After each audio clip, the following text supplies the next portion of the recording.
Welcome to the Deep Dive. This is where we get into the really big, sometimes intimidating source material, unpack it, and pull out the core insights for you. Giving you that deep understanding without you having to wade through, well, thousands of pages sometimes. Exactly. And today, we're tackling a true giant, Leo Tolstoy's War and Peace. We're working from some pretty extensive excerpts. It's this incredible book that just zooms in and out. One minute you're in a glittering ballroom, the next you're on a chaotic battlefield. It tracks empires, yeah, but also the tiniest shifts in human feeling. It really does. The agony, the confusion, the smallest social gesture, it's all there. Our source material comes from key sections of the text focusing on Russia between, what, 1805 and 1812? That's right. And it lets us see these two worlds that Tolstoy argues are inseparable. You've got the aristocracy, St. Petersburg, Moscow, all shimmer, and sometimes, frankly, hypocrisy. And then bang, you've got the sheer brutality and chaos of war, with Napoleon trying to take over Europe, eventually invading Russia itself. So our mission today is to pull out that central drama, follow the big families, the Kataragins, the Rostovs, the Bolkonskis, the Bezukovs, and see how their personal lives just slam right into these massive historical events. It's not just about what happens next, is it? We want to dig into what Tolstoy is saying about, human choice versus historical forces. Can one person really change things? That's the million-ruble question, isn't it? And interestingly, we start this whole epic deep dive, not on some windswept battlefield, but in probably the most controlled, most artificial setting imaginable. You mean the drawing rooms of St. Petersburg? Exactly. High society, where every single look, every word is basically a calculated move on a chessboard. Hashtag tag I hook an initial society deep dive. The spark of conflict. Okay, let's get into it then. Ground zero for all this social maneuvering has to be Anna Pavlovna Scherer's salon, right? It's famous. Infamous, maybe. It's absolutely not a place for just, hanging out and chatting. It's pure theater. Performance art. Totally. Anna Pavlovna, the host, she's like the director. She's meticulously arranging people. The text says groups around him. That's the Viscount, the guest of honor. I love that description of her serving up guests like a well-garnished joint of roast beef. It's perfect, isn't it? It shows her function. She's there to maintain the social temperature, the political correctness of the room. Everything has to be just so. And you see how fragile that is the moment Pierre Bezukov shows up. Oh, yeah. Her alarm, the text calls it. It shows just how rigid that code is. Pierre is this disruption. Any real emotion, anything off script, is basically a disaster for her. And pulling the strings, or at least trying to, is Prince Vasily Kikijin. He seems to embody what this society values most. Absolutely. Wealth, power, connections, getting ahead. Vasily is just smoothness and self-interest personified. He's not really worried about Napoleon, is he? He's sweating over the Bezukov inheritance. Completely. The old Count Bezukov is dying. And he has this colossal fortune. Vasily is desperate to control it, maybe through his wife's connection or by preventing Pierre, the illegitimate son, from getting it. And his kids are just pawns in his game. Pretty much. Which brings us to his daughter, Helene. She's like the poster child for this whole glittering, empty world. The descriptions of her are, well, there's something else. Almost like she's an object on display. She's called a perfectly beautiful woman. When she moves, she brings the glamour of a ballroom with her. Everyone stares, right? Her white shoulders, glossy hair, this perfect, unchanging smile. But the text points out she's not looking at any of them, but smiling on all. That's the key. She's got this incredible beauty, this social power, but behind that mask, it seems like there's, well, not much substance, no real connection. She perfectly mirrors the society she's queen of. Okay, so into this perfectly fake world, step two, people who just can't or won't play the game properly, even though they're born into it. Pierre and Prince Andrew. Yeah, the outsiders within. Pierre Bezukov is immediately the focus of everyone's calculations because of the inheritance. But he arrives, murmuring something unintelligible, looking around, as if in search of something. He just screams, "I don't belong here." He makes mistakes right away, doesn't he? Okay. Turns away from the important aunt talking about the Empress's health. Total social blunder. But everyone's watching him because he's Count Bezukov's illegitimate son, the one the Count apparently favors now. And the money involved is staggering 40,000 serfs, millions of rubles. So you have this huge, clumsy, emotional guy dropped into this delicate, hyper-calculated environment. And then there's Prince Andrew Bolkonsky. Pierre seems genuinely glad to see him, like they share something. There's definitely a connection, a shared alienation maybe. Pierre looks at him with glad, affectionate eyes. But Andrew's reaction to the salon isn't awkwardness like Pierre's. It's this cold, intellectual disgust. He doesn't hold back. And not at all. He calls it an enchanted circle I cannot escape from. He sees his marriage to Lise, who's pregnant, as trapping him like a chained convict. Wow. So marriage isn't a comfort, it's a prison sentence. For him, at this point, yes. He feels stuck in drawing rooms, gossip, balls, vanity, and triviality. Society, for Andrew, is basically a living death. The only escape, the only way to find real meaning, real action, maybe even glory, is war. That's where he's pinning all his hopes. So right from the start, we've got this core tension. Society wants calculation, masks, suppressing your real self. Pierre can't manage it. He's too honest, too bumbling. Andrew refuses. He's too smart, too cynical. And both are desperate for an escape hatch. Their paths out war for Andrew. Something else for Pierre will take them in completely different directions. Hashtag tag 2, the young and the ambitious. Okay, so that tension between, let's say, calculation and sincerity, it gets even clearer when we switch locations, Yeah. right? From St. Petersburg to Moscow. Absolutely. We move from that cold, controlled Petersburg salon to the much warmer, much more chaotic Rostov household in Moscow. It's like opening a window, isn't it? Suddenly there's noise, life, messiness. We meet them at a name day party. And the difference is huge. Petersburg is all about pretending. The Rostovs, well, they're all about feeling, sometimes overwhelmingly so. Even if it's embarrassing or financially disastrous. You see that right away with the young people, Nicholas and Sonia. That secret love between the cousins. Nicholas is about to go off to war, and he tells Sonia in the conservatory, "You alone are everything, and I will prove it to you." It's so pure, so heartfelt. But incredibly complicated. They're cousins, the family needs money. It's not simple. Nothing with the Rostovs is simple, emotionally speaking. And then there's young Natasha. Even as a kid, she has this incredible energy, this impulsiveness. She just shouts across the table to her mother, no filter. None at all. And she already has this sharp eye for falseness. Yeah. She teases Boris Drubetskoy, calling him such a diplomat that it is really tiresome. Even then, she sees his calculating side. She does. Natasha is just pure life force, all impulse. If you think about the families, maybe the Bolkonskis are intellect, the Kuragins are calculation and desire, then the Rostovs are just raw, unmanaged emotion. But there's a bit of cold calculation even in the Rostov house, isn't there? With the older sister, Vera. Vera, yes. She's the exception that proves the rule, maybe. She's all about cold correctness, propriety. The text says she actually enjoys being unpleasant to people. Like she uses correctness as a weapon. Exactly. The kids call her Madame de Genlis, after that famously prim and proper, slightly artificial French governess and writer. Vera performs morality, but it feels completely empty of genuine warmth or kindness. Okay, so the Rostovs are warm but messy. But that warmth is constantly under pressure from the colder, more calculating world outside. Which brings us back to someone like Anna Mikhailovna Drubetskaya. Right. Anna Mikhailovna is fascinating. She's a princess, but she's poor. She represents that part of the aristocracy that has to constantly scheme and hustle just to survive. And she's doing it all for her son, Boris. Utterly devoted to getting Boris ahead. She'll endure any humiliation, the text says, to gain her end. She needs him in the guards, needs him set up.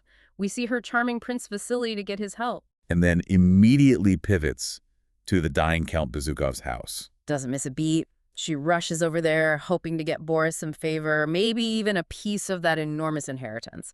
She's relentless. Which leads us to that whole scene around Count Bezukov's deathbed. Yeah. It's less about grief and more about grabbing the will. It's pure political maneuvering, even as the man is dying. The source really details the frantic scheming.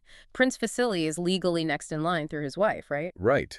But the Count liked Pierre, and there's talk of a letter to the Emperor to legitimize him. So the whole drama becomes about, where is that letter? Where is the actual will? It's supposedly hidden somewhere in the Count's big, fancy bed. And Pierre is just kind of there. Oblivious. Pretty much. He's huge, emotional, caught up in the prayers for his father. And while that's happening, he sees Prince Vasily and the eldest princess sneak off towards the bed, then slip out of back way before the service is even over. So they were definitely looking for something. Trying to destroy the will, maybe. It strongly implies it. It's a stark picture of the corruption, the desperation, right there in the presence of death. This atmosphere, the pressure, the money worries, the need to keep up appearances, it seems to set the stage for some big mistakes by the younger generation, even before war.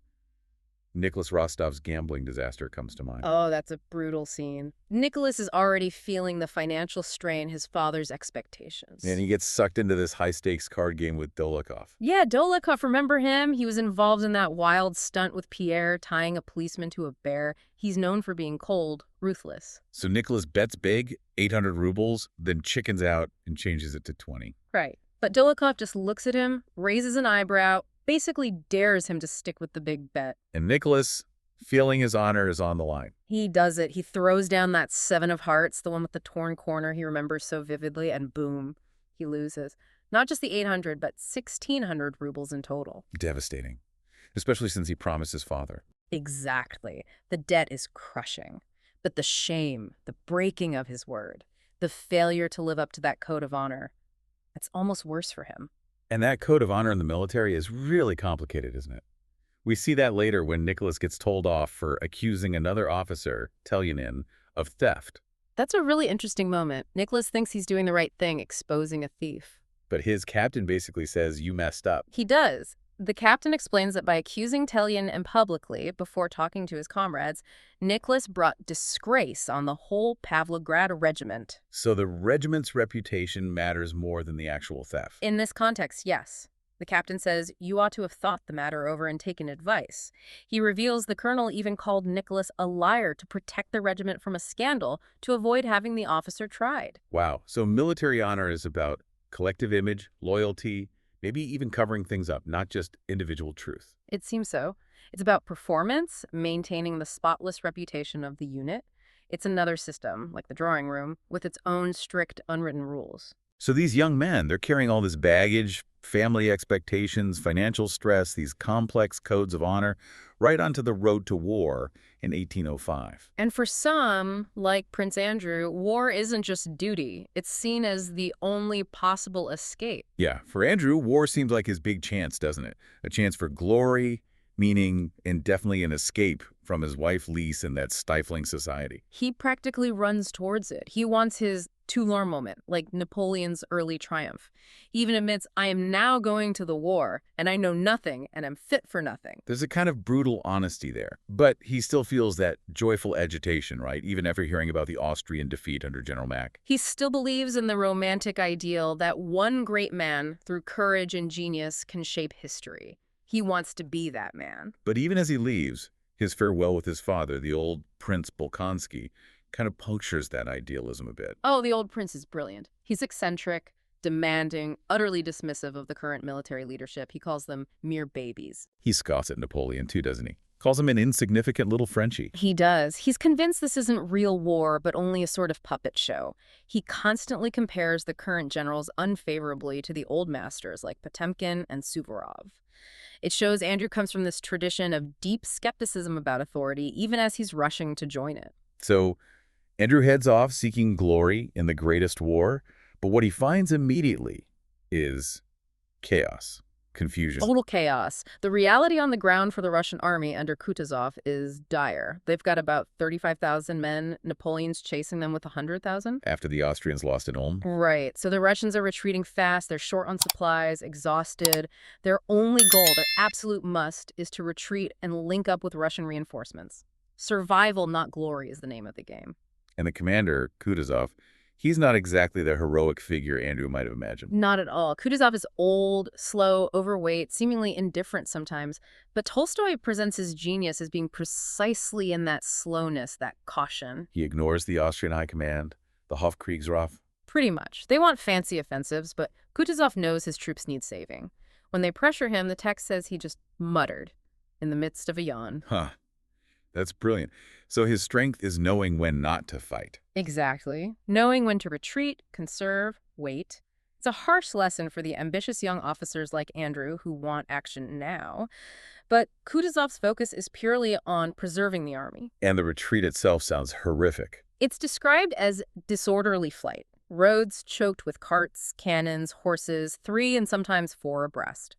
Officers can't control the chaos. It starkly shows the huge gap between the neat plans made in councils and the messy, deadly reality soldiers face. Logistics just breaking down. We see that reality up close at Chun the Greyburn, where Nicholas Rostov gets his first taste of battle. Yeah, September, it's this tense standoff. The French are right there, maybe 700 yards away, in their blue uniforms. And that space between the lines is described so powerfully.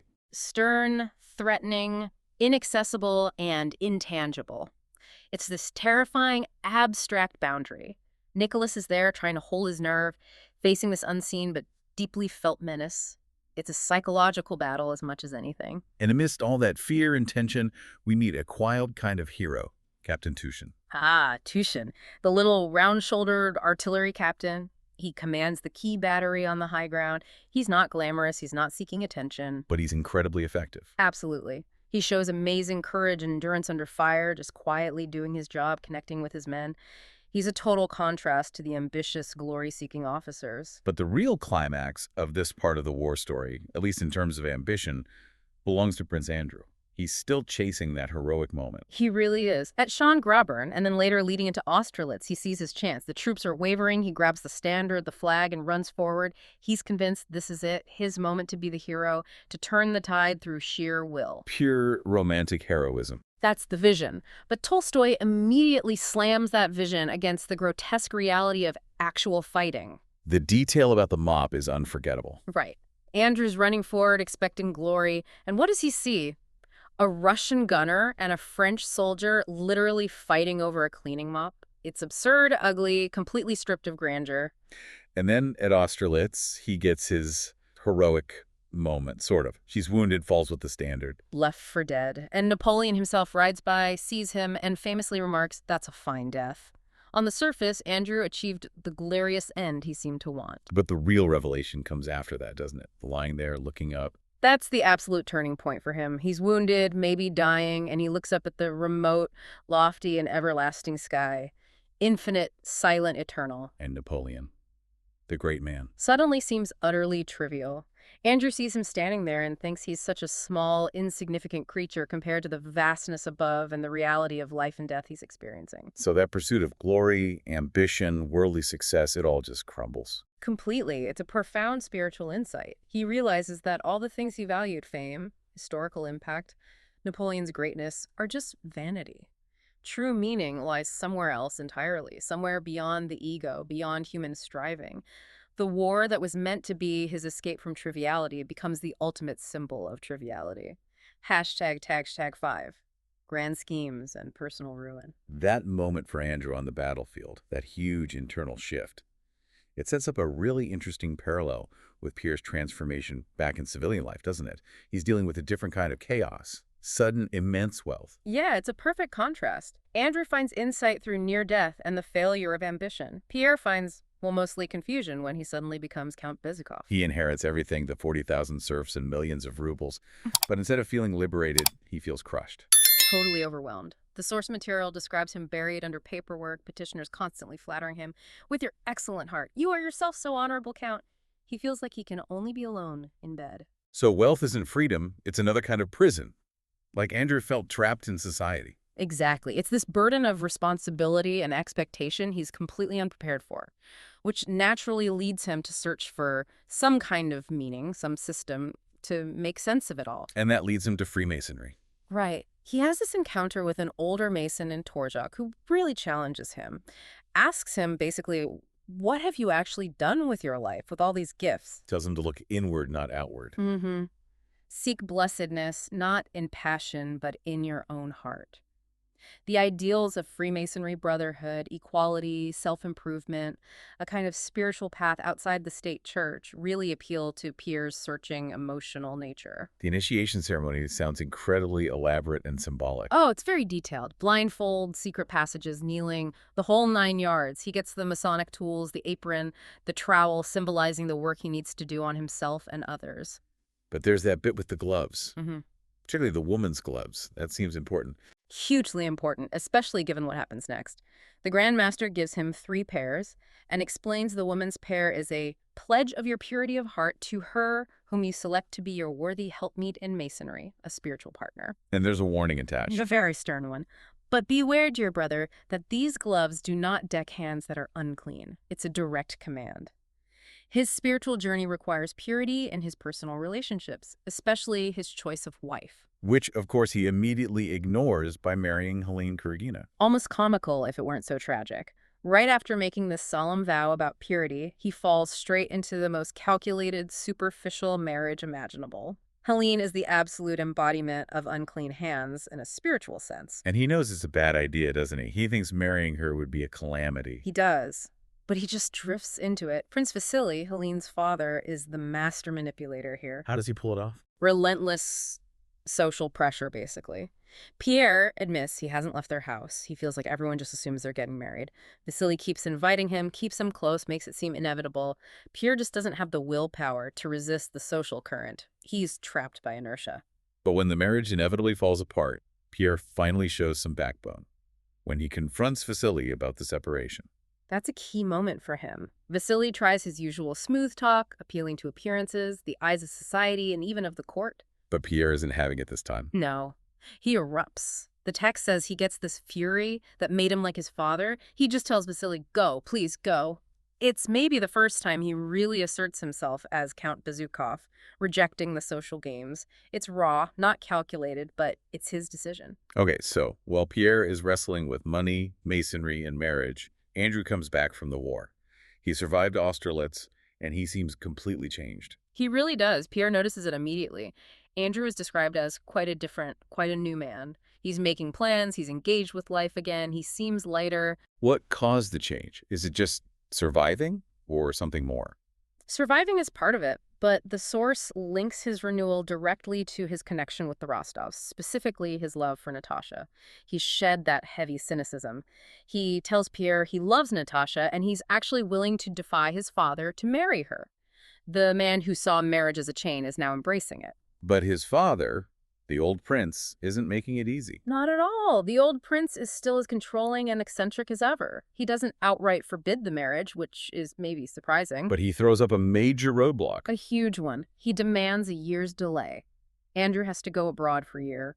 It's clearly designed as a test, maybe hoping the whole thing will fall apart. And the old prince takes out his anger on his daughter, Princess Mary.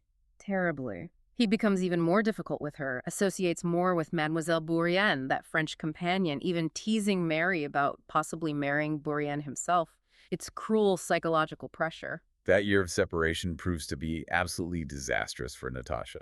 It's awful. Natasha is young, impulsive, impatient. Waiting is torture for her. She feels this vague fear and anxiety, like something bad is looming. And into that vulnerable state walks Anatole Kuragin, Helene's brother. Exactly. Anatole arrives in Moscow, and he's everything Andrew isn't, in a superficial way.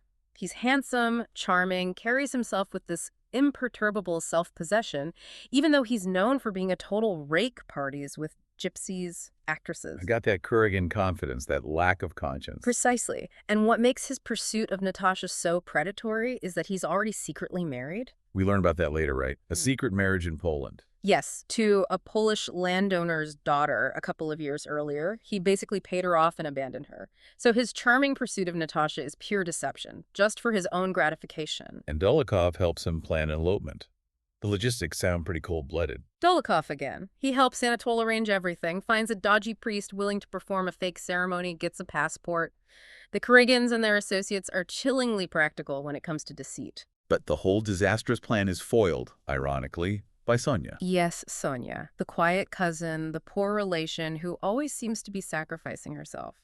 She senses something is terribly wrong, sees Natasha's desperate, pathetic, and resolute face, and figures out the plan. Why does Sonia intervene? Is it just loyalty to Natasha?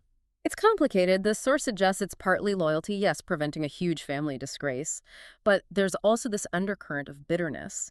Sonia herself was pressured by the Countess to give up Nicholas for the family's sake. The text mentions her feeling resentment towards her benefactors, only to torture her. So maybe saving Natasha is also a way of protecting her own fragile position, her own hopes regarding Nicholas. It could be interpreted that way. It's a mix of motives, like most things in this book. She prevents the elopement, saves the family honor in that sense, but the damage to Natasha's spirit and reputation is immense. It sets the stage for more suffering. Okay, so all these personal dramas, the failed marriages, the betrayals, the financial worries, they all feel almost small compared to what comes next. 1812, the French invasion. We find Pierre in a pretty bad state before it even really hits. Yeah, Pierre's hit rock bottom spiritually. His marriage failed, his Masonic mentor Joseph Alexeyevich died, and all that enthusiasm for brotherhood just evaporated. So he's back in Moscow, just drifting. Pretty much drinking, hanging out with his old dissolute crowd. He feels like nothing is trivial and nothing is important. It's all the same. Just trying to distract himself, only not to see it, that dreadful it. What is it? The meaninglessness, the coming doom. Probably all of that. The sense of impending chaos, personal failure, the seeming lack of any real purpose or direction in life or history. And the sense of doom was widespread, wasn't it? That detail about the apocalyptic numerology is fascinating. Oh, absolutely. It shows how people were desperately trying to find some kind of order or meaning in the face of Napoleon's seemingly unstoppable advance. They were using the French alphabet with Hebrew number values. Exactly, and they figured out that l'Empereur Napoleon added up to 666, the number of the beast from the Book of Revelation. Wow. And they also connected it to the number 42. Yeah, Quant du 42 also added up to 666.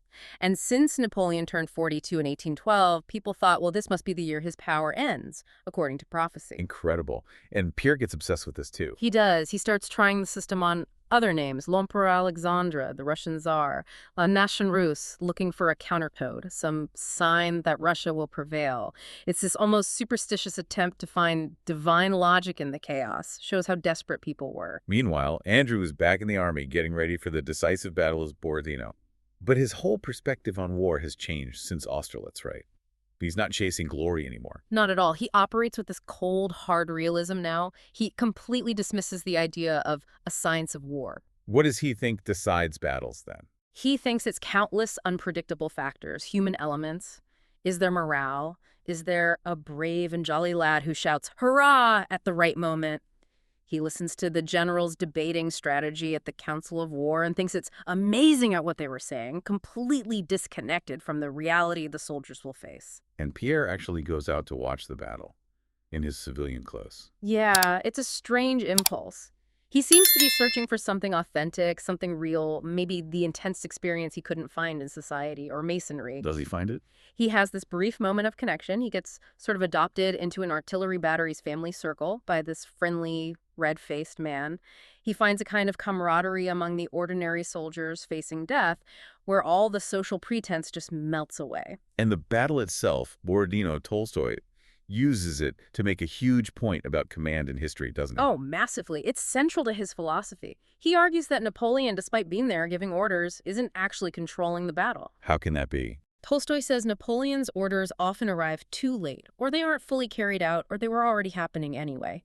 Because in the heat of battle, what matters most is survival, what is dearest to man, his own life. So soldiers and local commanders react to the immediate situation. Exactly. They're driven by the chance promptings of the throng, by fear, by immediate necessity.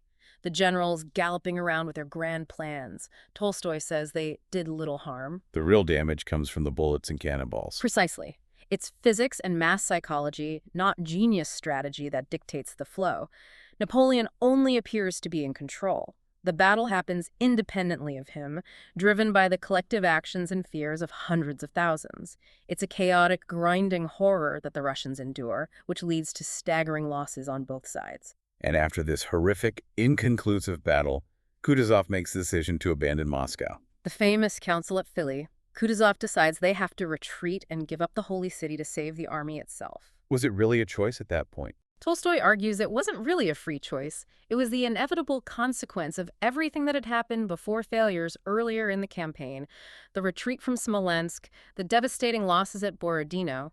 The army simply wasn't strong enough to fight another battle and defend Moscow.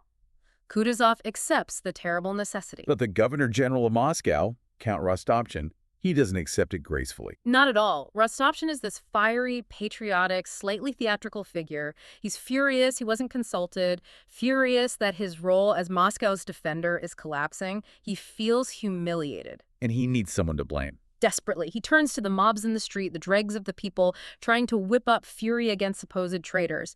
He needs a scapegoat to maintain his own illusion of control, ranting about betrayal. Pierre witnesses the ugly side of this chaos in occupied Moscow. It shatters his last big idea, doesn't it? It does. Pierre, after his other failures, had been clinging to this dark, romantic idea, assassinating Napoleon, one grand, meaningful act to change history. But then he sees real violence. Raw impersonal violence. He sees a French cook being brutally flogged as a suspected spy, and then, even worse, he witnesses the execution of a Russian workman by a French firing squad near the Kremlin. That description is chilling. Seeing the man just collapse. It completely breaks him. That stark, horrific reality, the limp body, the senseless death, makes his own fantasy of heroic assassination seem utterly meaningless, even repulsive. It disperses that plan like dust. He realizes survival is the only thing left. Hashtag Text 6, fate, faith, and the enduring spirit. So, Moscow burns, the French are in, the Russians are retreating. It's absolute chaos. Yeah. But even in that chaos, there are these moments of, I don't know, unexpected goodness. Absolutely, especially with the Rostovs. They're packing up, trying to flee Moscow. The Countess is beside herself with worry, especially about Petya, the youngest son who's just joined the army nearby. They're trying to save their possessions, loading up carts with valuables. Right, trying to salvage what they can. But then Natasha steps in. Natasha, who caused so much trouble before, now becomes the moral compass. In a way, yes, it's fascinating. She seems energized, maybe released from her previous guilt. The text says gaiety and mirth were in their hearts, strangely enough. And they encounter wounded soldiers from Borodino. Yes, dozens of officers lying wounded with nowhere to go as the army retreats. And Natasha, seeing this, just takes charge. She tells her father they have to unload their own things, carpets, china, furniture, and use the carts for the wounded. Does the cow argue? He's too overwhelmed, too weak. He tries, but Natasha is firm, decisive. The servants immediately listen to her. It's this incredible moment where basic human compassion just overrides everything else: status, possessions, panic. And hidden among those wounded men they rescue is Prince Andrew. Unbeknownst to them at first, later they find him. The reunion between Andrew and Natasha after everything they've both been through is incredibly moving. How is he? He's gravely wounded, feverish. Natasha finds him, and she's struck by his look, peculiarly innocent, childlike. He seems resigned, peaceful almost. He just holds out his hand to her. Does he recognize her fully? Yes, and in his weakened state, he seems to finally understand his love for her. Not just her beauty or charm, but her inner spiritual force, that sincerity. He realizes that connection found through suffering is the only real thing. It's a tragic kind of piece. And his sister, Princess Mary, she's going through her own trials too, isn't she? She really is. She's had to deal with her father's death and the chaos at their estate, Bogucharovo, where the peasants were rebelling.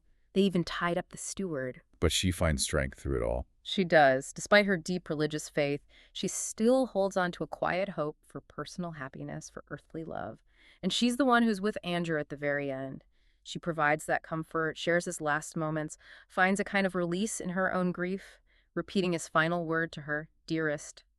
Her devotion defines her. So while Andrew, Natasha, and Mary are finding some kind of difficult truth through suffering and loss, others are just continuing the same old games back in Petersburg, like Helene. Oh, Helene! She's reached peak Kurgan, hasn't she? She's operating on a whole other level of social manipulation. What's she up to? She's trying to get her marriage to Pierre annulled so she can remarry. But not just one potential new husband, too. An old, wealthy magnate and a dashing foreign prince. How does she even manage that? With breathtaking audacity. The source says she presents the whole situation with good-natured naivete, as if marrying again while still married is the most natural thing in the world for someone like her. She basically tells both suitors they need to marry her to prove their claim. Unbelievable. She just bends reality to her will through sheer confidence. Exactly. She's the ultimate proof that in that world, calculation and performance can trump morality, law, everything. And that brings us back to Boris Trubetskoy. He made his choice long ago, didn't he? Calculation all the way. He absolutely did. He achieves his ambition. He marries Julia Karagina, who is wealthy but melancholic, and frankly, someone he finds slightly repulsive. But he gets the estates. He gets the Penza and Nisegorod estates. He secures his financial future. He followed his own advice, know how to get on with those who can grant rewards. He chose material success over any kind of genuine feeling. The path Anna Mikhailovna set him on. But Nicholas Rostov, his path seems to be shifting. He's still ruined financially. Still deeply in debt from the gambling, yes. And he has that difficult situation with Sonia. He has to avoid her, knowing she sacrificed her hopes for him and the family, feeling that bitterness. It's a heavy burden. But then he meets Princess Mary. Yes, in Voronezh, where many families evacuated, and he's completely struck by her, not by her looks initially, but by her peculiar moral beauty, her sadness, her depth. He senses this whole spiritual world foreign to him, but finds it incredibly attractive. So unlike Boris choosing wealth, Nicholas is drawn to something deeper. It seems so. He, the simple hussar who used to mock Andrew's intellectualism, is now captivated by Mary's spiritual quality. Of course, the unspoken reality is that a marriage to the wealthy Princess Mary could also be the Rostovs' financial salvation. Ah, so fate, or maybe practicality, is weaving things together again. Yeah. Spiritual attraction and financial necessity might actually align here. It certainly looks that way. The paths of these families keep intersecting, driven by war, love, loss, and yes, the ever-present need for money and stability. Hashtag tag 7. Outro and final thought. Wow. What a journey through just these sections of War and Peace. Society, war, ambition, love, loss. It's all in there, colliding constantly. It really is. And I think what comes through so strongly from these excerpts is that stark contrast Tolstoy draws. You have the calculated world, the court, the schemers like Vasily, Helene, Boris, always maneuvering, always performing. And then you have the others, Pierre, Andrew, Natasha, and Nicholas, on these much messier, much more painful paths of actually trying to figure things out, trying to live authentically. Right. They get broken, they make huge mistakes, but they also grow in ways the calculators never do. They experience life and all its terror and beauty. And the war itself acts as this giant, terrible catalyst, especially for someone like Andrew. His whole journey is about the illusion of ambition, isn't it? The idea that one person can control events. Absolutely. That romantic notion of military genius just gets dismantled. Tolstoy shows us it's not Napoleon's grand plan, but the innumerable conditions, the mud, the fear, the actions of thousands of ordinary soldiers that really shape what happens. So those attempts at finding one big defining moment of agency, Andrew wanting his too long, Pierre thinking he'll assassinate Napoleon, they're shown to be, well, kind of naive. Futile, even. The real turning points, the moments of insight, often come when agency is lost. When Andrew is wounded and helpless, staring at the sky, that's when he sees Napoleon as insignificant. The text consistently pushes back against the idea of the great man driving history. Okay, so let's try and pull this together for you, the listener. What really jumps out is this constant question. Where does control actually lie? Is it in the big plans, the strategies, Napoleon's will, or is it in the chaos, the millions of small, simultaneous, often unconscious actions? And you see how personal choices, really personal ones, like Pierre marrying Helene against his better judgment, or Natasha's brief, disastrous infatuation with Anatole, have these huge, devastating ripple effects. Yeah, massive consequences. But at the same time, huge historical events like the burning of Moscow or the decision to retreat seem to happen almost inevitably, regardless of any one person's intention. It's like a tide pulling everyone along. So maybe if we think about that definition of war, Napoleon supposedly gave the art of being stronger than the enemy at a given moment. Maybe Tolstoy is suggesting something deeper. Perhaps that art isn't just for battles. What do you mean, like applying it to life? Yeah. When you're navigating your own life, dealing with social pressures, personal crises, maybe even just getting through the day, how much is actually planned, intended, and how much is just dealing with the momentum of what came before, the consequences of past actions, yours and others. Is the real art then just finding the strength to be, well, stronger than the chaos, stronger than the social pressure, stronger than your own worst impulses just in that moment, whether it's in a ballroom or on a battlefield? That feels like what the characters who grow are learning, doesn't it? Finding that momentary strength to choose something real, compassion, honesty, forgiveness, acceptance over the performance, the calculation, the vanity. It's a constant struggle. Struggle to choose spirit over facade. Well, that certainly gives us a lot to think about. Thank you for joining us on this deep dive into War and Peace. We hope exploring these sources gives you a fresh perspective on this incredible work.